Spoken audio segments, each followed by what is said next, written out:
আমার সন্দেশ খাচ্ছ? সন্দেশ খাচ্ছ? হ্যাঁ, বোতলেটার ঢাকনাটা চিবিয়ে খাচ্ছ? সন্দেশ খাচ্ছ?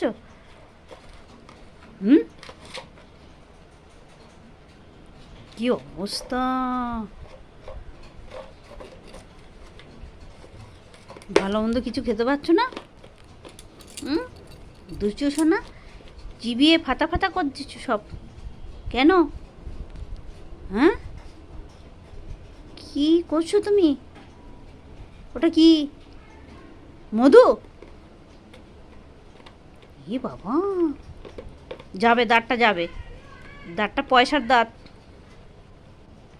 হুম, পয়সা দিয়ে বানিয়েছি, প্রতিদিন ওষুধ খাওয়াতে হয়, বুঝেছ? দুষ্টু, দাঁতটাকে ওইভাবে নষ্ট করছো। হুম।